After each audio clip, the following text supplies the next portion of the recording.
Olá, então hoje nós vamos falar sobre recrutamento e seleção, que é um dos processos mais importantes dentro dos recursos humanos. Afinal, escolher as pessoas certas para uma empresa faz total diferença no seu sucesso. Então nós vamos entender como é que funciona esse processo, os diferentes tipos, as melhores práticas e como a tecnologia tem transformado essa área. Mas antes, um ponto importante: recrutamento e seleção não são a mesma coisa. O recrutamento é o processo de atrair os candidatos para a vaga, enquanto a seleção, por sua vez, é a etapa onde a própria empresa escolhe qual profissional mais adequado para aquela posição. Agora que a gente já sabe um pouquinho sobre a diferença entre recrutamento e seleção, vamos falar sobre os principais motivos que levam uma empresa a iniciar esse processo. O que cria necessidade de acionar um serviço de recrutamento e seleção é um dos seguintes casos: a rotatividade, conhecida também como turnover, que se refere ao número de empregados ligados da empresa em um determinado período, em comparação ao quadro médio de efetivos. Ela expressa em um índice de rotatividade. Aumento de quadro planejado, que é quando a empresa cresce e precisa de mais profissionais, e também tem um aumento de quadro circunstancial, quando há demandas temporárias, como no final do ano ou em períodos sazonais. Também é interessante falar aqui que pessoas adequadas aos cargos exigem menor treinamento, menor adaptação ao cargo e proporcionam maior produtividade e eficiência, segundo Chiavenato. Ou seja, pode poupar muito trabalho lá para frente, se tornando uma das etapas mais importantes dentro de uma empresa.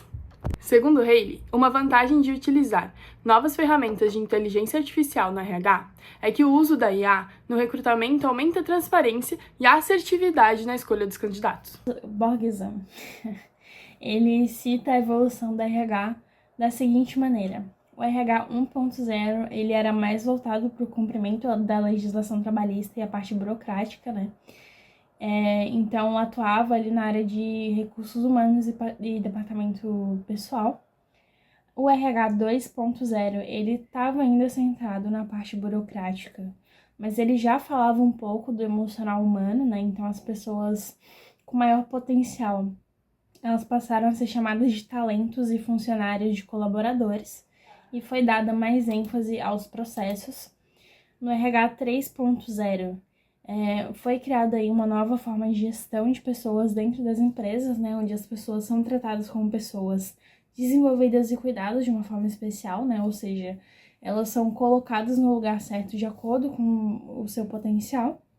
E o RH 4.0, então, é o RH que chega com a transformação digital, que ajuda aí a promover um novo pensamento em toda a organização, né?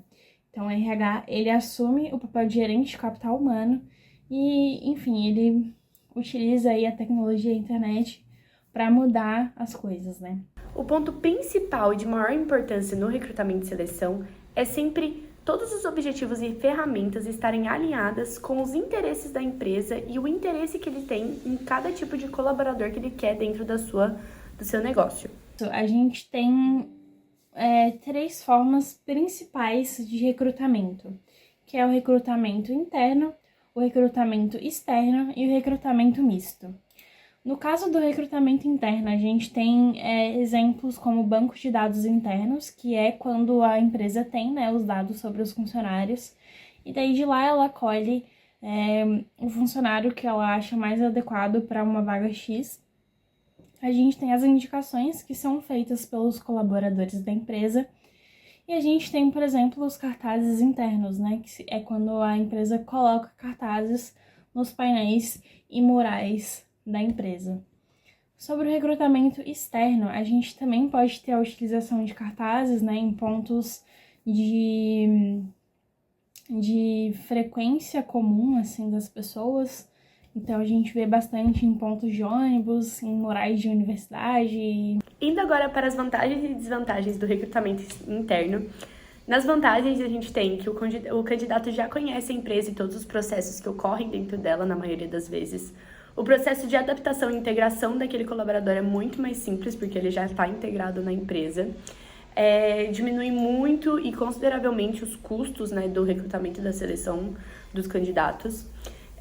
O crescimento, a empresa consegue proporcionar um crescimento profissional do colaborador, oferecendo essa nova vaga. Também ajuda a desenvolver os planos de carreira daquele colaborador, o que é muito interessante e estimula a todos eles a sempre melhorarem para conseguir talvez um cargo melhor. Motiva todos eles, cria uma competição saudável ali no ambiente de trabalho e uma sensação de confiança também em todos eles. Agora, falando um pouco mais sobre o recrutamento externo, uma das vantagens que a gente tem nesse tipo de recrutamento são pessoas novas, resultados imediatos, porque quando a pessoa entra na empresa ela já está com vontade de fazer, então ela vai agir com mais vontade, de certa forma. Melhora o quadro de funcionários, né, tendo novas cabeças pensantes. Muitos candidatos, então você acaba tendo mais oportunidade de conhecer pessoas diferentes, né, recrutando e selecionando elas. E uma mudança geracional ali no quadro de colaboradores. Agora, indo para as desvantagens, a gente tem que esse recrutamento ele é um pouco mais complexo, porque você vai ter que analisar melhor os currículos, analisar melhor a personalidade delas, aplicar alguns testes de personalidade, então é um pouco mais complexo e um pouco mais demorado. Tem que ter um maior investimento, né, para inserir esses novos colaboradores na empresa. Tem um maior risco, porque a gente não sabe quem que são essas pessoas ainda, né, e como elas atuam de fato numa empresa. E é um processo mais longo e toda a integração do novo colaborador é mais complicada e mais demorada, porque é tudo novo para tanto o gerente quanto para o novo funcionário. A gente tem as consultorias de outplacement e replacement. Então, a outplacement, no caso, ela é contratada pela empresa para dar um suporte para o profissional que está se retirando dessa empresa, para que ele, enfim, possa ter mais atualizações e uma melhoria, assim, do profissional que ele é no processo de desligamento. E a gente tem as consultorias de replacement, que pode ser contratadas pelas pessoas físicas e que, enfim, também é uma forma de recolocação aí, ou colocação no mercado de trabalho, que as pessoas geralmente contratam para isso. A gente também tem agências de emprego, então, por exemplo, o CIEE é bastante conhecido e é uma agência de emprego. A gente tem os headhunters, então eles são os caçadores de talento, né? Então eles procuram aí pessoas no mundo afora que podem se adequar para a vaga que a empresa está precisando. E a gente tem a mídia, que com certeza deve ser o veículo mais utilizado de todos. Então a gente tem a mídia impressa, a gente tem a mídia na tecnologia, né? Os jornais impressos, os cartazes, a gente tem as redes sociais. Então, esses são os meios mais conhecidos, assim, de recrutamento externo. E o recrutamento misto, como citado antes, os cartazes, né? Então, tanto internos quanto externos, o banco de dados, que também pode ser interno ou externo.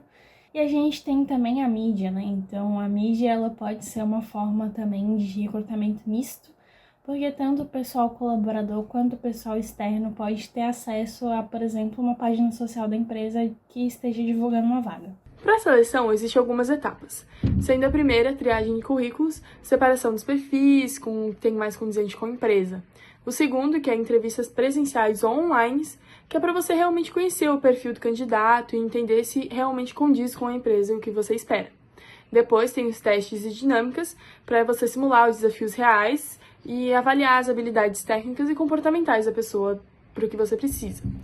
E a última etapa, que é a escolha final e contratação, que é onde o candidato aprovado recebe a proposta de trabalho pela empresa. A mídia, que com certeza é o elemento mais difuso, assim, das formas de recrutamento, ela tem sido muito utilizada, principalmente depois ali da pandemia, e tem facilitado também muito o processo de recrutamento e seleção, né? Então, a gente teve ali o avanço, né, do RH 4.0, e a pandemia foi também um grande catalisador aí dessa tecnologia. Então, antes a gente tinha um processo muito analógico, muito manual, do pessoal imprimindo o currículo, entregando pessoalmente e tendo que se deslocar para entrevista e tudo mais. E aí, com a tecnologia, tudo isso ficou muito mais sucinto, muito mais rápido. Então, a gente tem, por exemplo, entrevistas online, triagens de currículos feitas por inteligência artificial, testes de perfis online, enfim. Então, a gente tem, por exemplo, plataformas como a Goop, que utilizam a IA para analisar os currículos, né? Então, o pessoal preenche as informações seguindo um padrão que facilita também para a IA fazer a leitura e até fica muito mais justo para os candidatos, porque eles tenha certeza que a IA vai analisar o currículo, que diferentemente de um recrutador, ele, por exemplo, não conseguiria analisar 1000 currículos por uma mesma vaga, sendo que ele é humano, né? Então, a tecnologia ajudou muito o processo do RH e a pandemia foi um grande catalisador aí. A gente tem, por exemplo, redes sociais como o LinkedIn, o Facebook, o Instagram, até mesmo o Twitter podem ser utilizados como a parte inicial ali do recrutamento, de chamar as pessoas. A gente também tem os programas de triagem de currículos feitos por IAs, né? Então, a Goop, por exemplo. A gente tem entrevistas online que podem ser feitas pelo Google Meet, pelo Zoom, pelo Teams, até pelo WhatsApp ou FaceTime. A gente tem os testes de perfis também, que agora podem ser aplicados de forma online, então MBTI, o DISC e vários outros testes. E, enfim, a gente poderia citar muitas outras coisas aqui, além da tecnologia também, mas de forma sintética, acredito que seja isso. Uma recomendação do nosso grupo para o pessoal é o documentário Working, What You Do All Day, que traduzindo ali para o título da Netflix seria Trabalho, que ele é apresentado pelo ex-presidente Barack Obama e explora ali os diferentes tipos de trabalho e como as pessoas ingressam no mercado de trabalho. Então ele é bem interessante também de ver.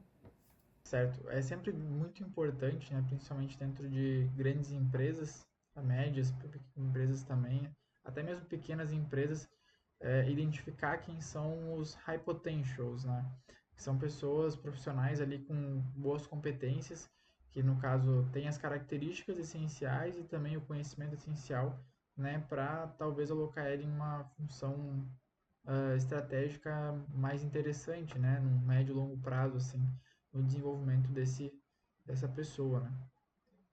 No meu caso, isso principalmente pode acontecer quando há o desligamento ou até mesmo a promoção de algum funcionário quando ele está numa key position, né? No caso, uma posição chave mesmo dentro da organização, ali um cargo de gerência, um cargo estratégico, que no caso ele é necessário, extremamente necessário e muitas vezes não pode não existir alguém nessa posição.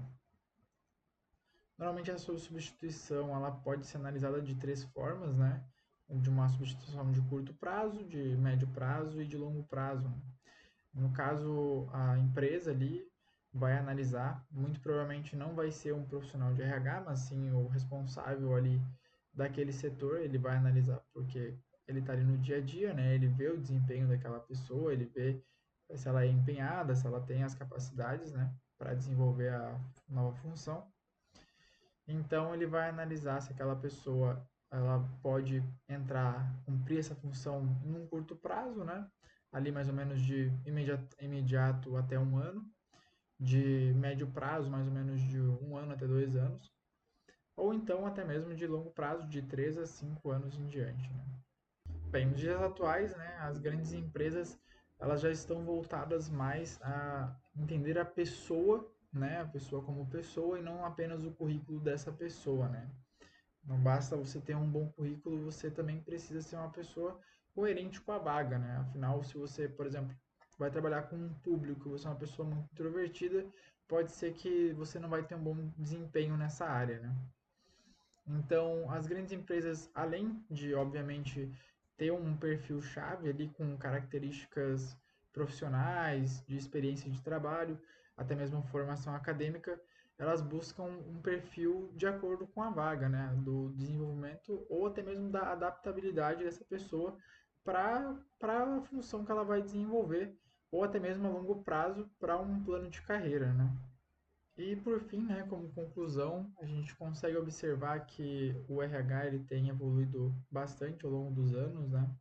Principalmente quando a gente vai falando nesses últimos anos de tecnologia, o desenvolvimento de plataformas de apenas de recrutamento, sites de recrutamento, dentre outras coisas, né? Tem acontecido essa otimização, né, que facilita bastante o contato ali entre a pessoa que está procurando um emprego e a organização, né, que está precisando de um novo funcionário, né.